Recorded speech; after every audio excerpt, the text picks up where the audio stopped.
இன்றைக்கி என்ன செய்ய போகிறோன்னா கோழிக்கறி செய்கிறதுக்கு தேவையான பொருட்கள் சின்ன வெங்காயம் நான் ஒரு 10லேருந்து 15 எடுத்து சின்னதாக கட் பண்ணி வச்சுருக்கேன். இது ரொம்ப சின்னதாக இருக்குது வெங்காயம், அதனால் நான் 10லேருந்து 15 எடுத்துருக்கேன். அடுத்து 2 தக்காளி சின்னதாக நறுக்கி வச்சுருக்கேன். கொத்தமல்லி, கருவேப்பிலை, இஞ்சி பூண்டு விழுது கொஞ்சம்.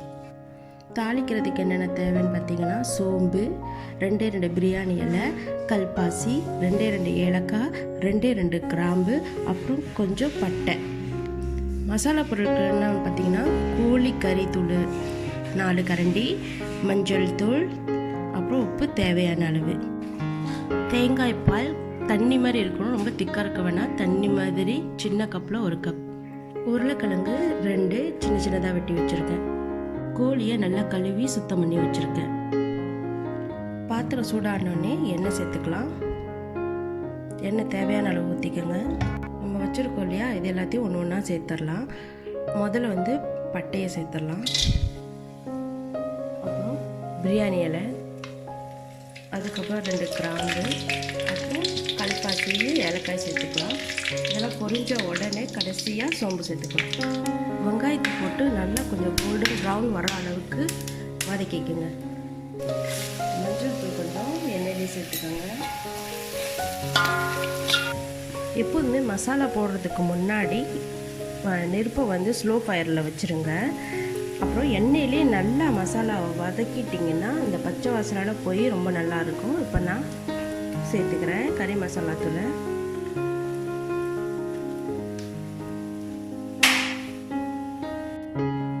இதிலே நம்ம இஞ்சி பூண்டு சேர்த்துக்கலாம், அதோட தக்காளியும் சேர்த்துக்கலாம். இது வரைக்கும் பார்த்தீங்கன்னா நான் ஃபயரை லோ ஃப்ளேமில் தான் வச்சுருக்கேன். இப்போது இந்த மாதிரி நல்லா வணங்கினதுக்கப்புறம் சுட கெத்தலேருந்து தண்ணி எடுத்துகிட்டு வந்து அப்படியே ஊற்றிக்கிறேன்.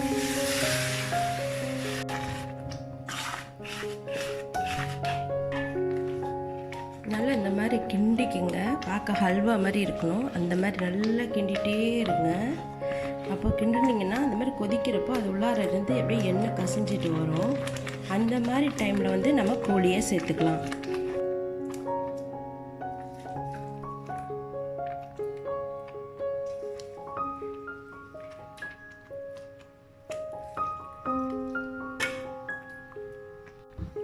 மசாலா போட்டு நல்லா பச்சை வாசனை போனதுக்கப்புறம் நீங்கள் கோழி போட்டு எப்போவுமே சுடு தண்ணி ஊற்றி சமைச்சு பாருங்கள். அது எப்போவுமே சூடாகவே இருக்கிறதுனால ஒரே இதில் வேகும். நீங்கள் பச்சை தண்ணி ஊற்றுனீங்கன்னா அது ஜில்லுன்னு, அதுக்கப்புறம் கொஞ்சம் கொஞ்சமாக சூடாகிறதுனால அந்த ருசி அவ்வளோ இருக்காது.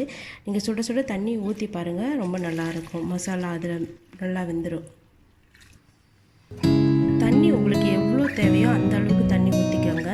கறி திக்காக வேணுங்கிறவங்க கொஞ்சமாக ஊற்றிக்கோங்க, கொஞ்சம் தண்ணியாக வச்சாலும் பிடிக்கும்னா கொஞ்சம் தண்ணி ஊற்றிக்கோங்க. எங்களுக்கு இவ்வளோ அளவு இருந்தால் போதும். பாருங்கள், கறி நல்லா ரெடி ஆகிடுச்சு. பாருங்கள், சைடில் லேஸாக அப்படியே எண்ணெய் மாதிரி தெரியும். அப்படின்னாலே கோழி ரெடி ஆகிடுச்சுன்னு அர்த்தம்.